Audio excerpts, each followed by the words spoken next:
Coffee, please, sir. I need some more coffee. Why do flat whites cost more? And are they really worth paying extra for?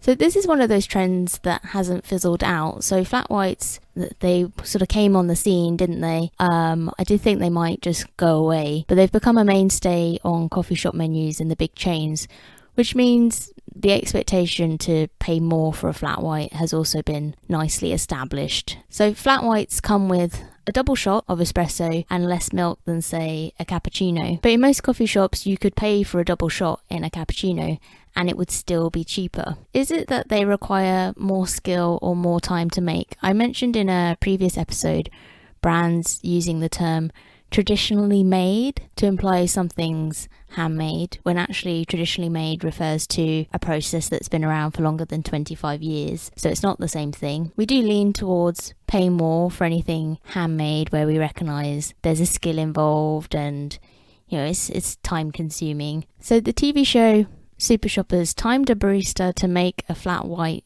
versus a cappuccino, and it was actually quicker for him to make a flat white. So no one can quite argue that it's harder to make a flat white than another coffee that costs less. They actually couldn't find any reason why it would cost more. So if you remember, a double shot cappuccino has the same amount of coffee but uses more ingredients because it has more milk than a flat white. So the answer to why they cost more is simply because they do. Solved. So what you might want to do is change your drink of choice if you don't want to let go of a coffee shop habit, because this could add up to a lot of money over time. Now, I know a friend of mine really missed coffee shops during lockdown.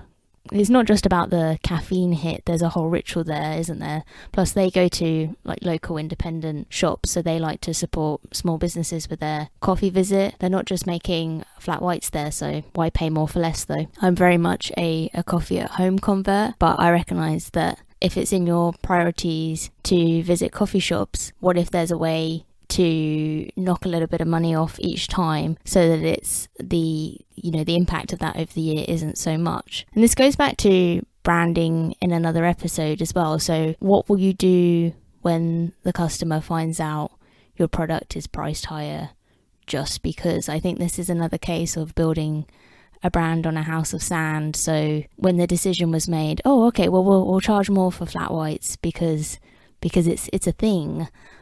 But then when everyone finds out, well, hang on, there's actually not any reason to pay more for one in terms of the ingredients or how it's made or anything like that. It's just a way to get more money out of you. It's pretty off-putting, isn't it? So I did a blog post about the series of Super Shoppers before the one I'm talking about now, and they covered coffee shop loyalty schemes.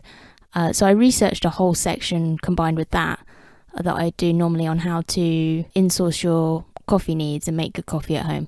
So the real saver here would be to make your own flat whites. You can make decent brewed coffee at home, I promise. Has anyone listening read the Latte Factor by David Bach, or I Will Teach You to Be Rich by Ramit Sethi? It's not too hard to find Ramit ranting against the idea that people should quit their coffee run to become wealthy, because his argument is if you want to buy coffee on the go, you want to do it, and it's very hard to get people to stop doing what they simply want. So he focuses instead on things like automating a lot of your money management, saving on bigger things like bills and rent, and not worrying about the small purchases. And also he would also argue that you should just invest in yourself and increase your income. So his message is normally along the lines of keep going for your daily coffee if that's what you want to do, but ask for a pay rise. Now, he has a good reason to want you to invest in yourself and increase your income, because then you can afford to buy his courses. And he definitely promotes an aspirational lifestyle where he travels, he has a personal trainer and a chef. So it wouldn't make sense for him to kind of promote a message of, you know, frugality across the board.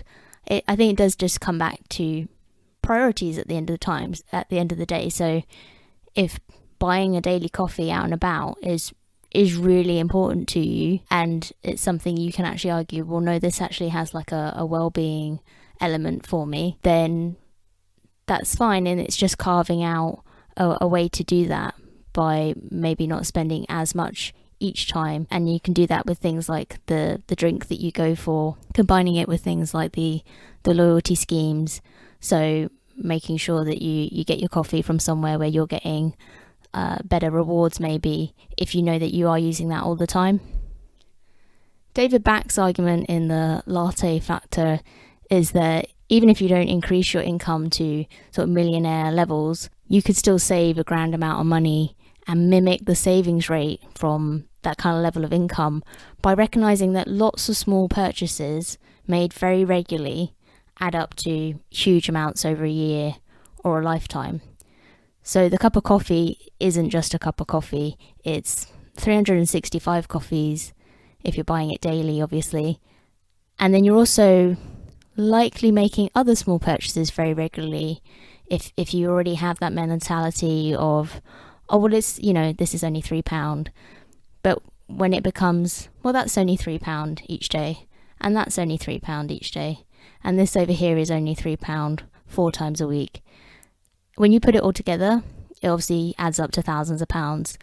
And thousands of pounds every year invested instead could add up to $1 million over a few decades. So David's early work also argued that when you combine that approach with not living a millionaire lifestyle, so driving a conservative car, if any car, I guess, not buying a bigger house with more rooms than people, not wearing flash clothes, you'll find people who are millionaires, but you'd never be able to tell just by looking at them, because they've earned average salaries, but because they're very frugal and they're not trying to live like a jet set lifestyle with the personal trainer and the meals delivered to their house by a nutritionist and all that sort of thing, that's where the wealth comes from.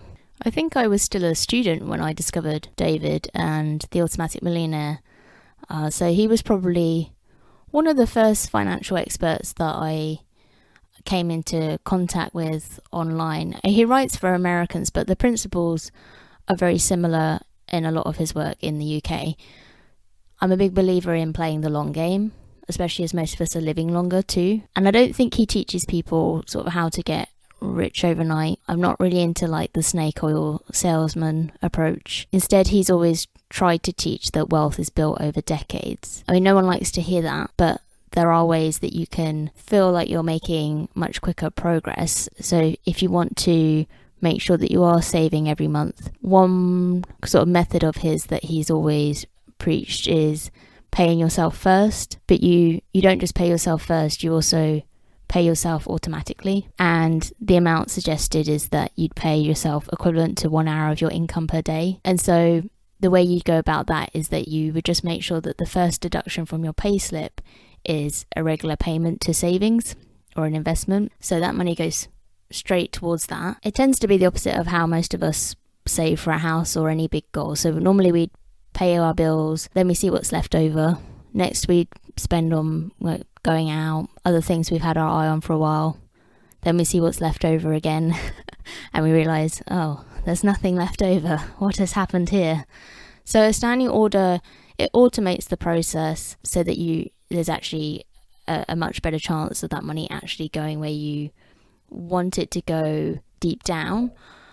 But also it just saves you sort of mental energy. Because it's automated, it removes any opportunity for excuses. I went over that in a blog post. I went over that in a blog post called Epic Ways to Save for a House. So I'll link to that. I have an extra tip to pay for your flat whites, and that's to keep all your money in savings at investments at all times and only whip it out when the whipped cream comes out. I've never seen anyone put whipped cream on a flat white actually, but you know what I mean. I explained that in more detail as well in an ebook not too long ago. It's called Money Makeover for Your Life and Your Side Hustle. I tried to think of a longer title and it wasn't possible. So if you want to know more about how to pay yourself first and always, that's covered in that PDF download that email subscribers get as a bonus. Now, I'm big on side hustles too, obviously. So if you have a side hustle, it's important to know it is possible to get free business accounts if you don't have one already, to make sure that you're keeping that income separate from your personal life. And you can get business savings accounts too. It's worth looking at challenger banks like Starling that let you create separate pots towards different expenses, and that way you can pay yourself first and always in your business also. And I can think of several resources on this, like there's a book called Profit First. I'm thinking of another podcaster who did a good episode about that book specifically. So I'll round up those in the show notes for you if that's something you need help with or you're curious about.